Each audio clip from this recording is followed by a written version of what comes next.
जय किसान दोस्तों, आपका चैनल में स्वागत है। दोस्तों, ये तो आपको मालूम है कि हमारी ज़मीन में लगातार उर्वरता जो है काफ़ी कम होती जा रही है और हम बहुत ज़्यादा खाद का भी प्रयोग करते हैं, लेकिन हम फसल बहुत ज़्यादा नहीं उगा पाते हैं, यानी कि फसल का उत्पादन धीरे धीरे कम होता जा रहा है। इसका कारण है कि मिट्टी की गुणवत्ता कम होती जा रही है। तो मिट्टी की गुणवत्ता बढ़ाने के लिए आप बायोचार का इस्तेमाल कर सकते हैं और बायोचार का इस्तेमाल करके आप अच्छी फसल उगा सकते हैं, क्योंकि इससे मिट्टी की गुणवत्ता बढ़ेगी। तो दोस्तों, आइए हम बायोचार के बारे में जानते हैं, लेकिन इसके बारे में जानने से पहले अगर आपने चैनल को सब्सक्राइब नहीं किया दोस्तों तो अवश्य कर दें। साथ ही साथ दोस्तों बेल आइकन की घंटी को जरूर दबाएं और दोस्तों लाइक व शेयर भी करें। दोस्तों, जैसा कि मालूम है कि हम लोग रासायनिक जो है उर्वरक, पेस्टिसाइड, फंगिसाइड इत्यादि जो है खेतों में लगातार प्रयोग कर रहे हैं। इसकी वजह से जो है मिट्टी में नाइट्रोजन की मात्रा घट रही है और इस कारण उपज में गिरावट हो रही है और फसल बर्बाद होने की संभावनाएं बनी रहती हैं। ऐसे में सवाल ये आता है कि इससे छुटकारा कैसे पाया जाए। तो किसान भाई, अब जो है आप बायोचार का इस्तेमाल करके अपनी मिट्टी में नाइट्रोजन की मात्रा तो ठीक होगी ही और इसके अलावा इसमें जो है अच्छी फसल भी उपज होगी।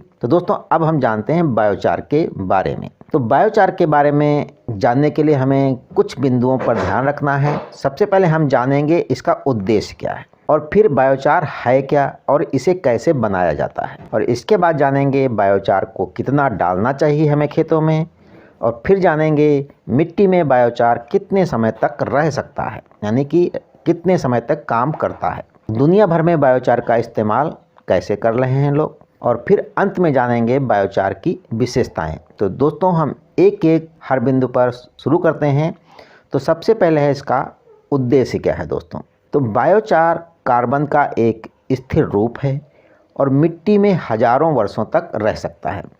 इसका उत्पादन कार्बन को अलग करने और मिट्टी की गुणवत्ता में सुधार के साधन के रूप में मिट्टी को जोड़ने के उद्देश्य से किया जाता है। पायरोलिसिस की स्थिति और उपयोग की जाने वाली सामग्री बायोचार के गुणों को महत्वपूर्ण रूप से प्रभावित कर सकती है। अब दोस्तों, हम जानते हैं बायोचार है क्या और कैसे ये बनाया जाता है।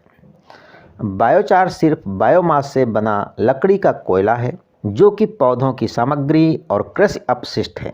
यही कारण है कि इसका नाम बायोचार है। ये पायरोलिसिस से उत्पन्न एक महीन दाने वाला बायोचार को कितना डालना चाहिए जमीन में हमें। प्रति वर्ग फुट मिट्टी में 1/4 बायोचार की जरूरत होती है। इसलिए 1 गैलन में 4 वर्ग फुट और 1 घन बायोचार 30 वर्ग फुट को कवर करता है। मिट्टी में कितने समय तक रह सकता है बायोचार? तो बताया जाता है कि मिट्टी में बायोचार जो है 1000 से लेकर 10,000 साल तक काफ़ी समय तक चल सकता है। इसलिए इसको उच्च स्थिरता का श्रेय दिया गया है। दुनिया भर में बायोचार का लोग कर रहे हैं इस्तेमाल। दुनिया भर में बायोचार में अनुसंधान पिछले 1 दशक में काफ़ी बढ़ गया है और भारत में विशेष रूप से पिछले 5 वर्षों में बायोचार पर अध्ययन की संख्या में वृद्धि हुई है। अमेजन नदी के किनारे बसने वाले और मूल अमेरिकी जनजातियों जैसे प्राचीन संस्कृतियों ने बायोचार का सफलतापूर्वक प्रयोग किया है, ताकि कवर किए गए गड्ढों के अंदर कार्बनिक पदार्थों को जलाकर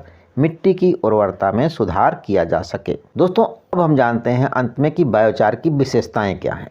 बायोचार एक जो है उच्च कार्बन महीन दाने वाला अवशेष है। यह जो है अनिवार्य रूप से कार्बनिक पदार्थ है, जिसे बिना ऑक्सीजन के जलाकर एक काला अवशेष उत्पन्न किया जाता है, जो मिट्टी में मिलाने पर उर्वरता को बढ़ा सकता है। बायोचार मिट्टी की उर्वरता बढ़ाने के साथ इसमें ऑक्सीजन और जल धारण क्षमता को भी बढ़ा सकता है और ग्रीन हाउस उत्सर्जन को कम करने में मदद मिल सकती है।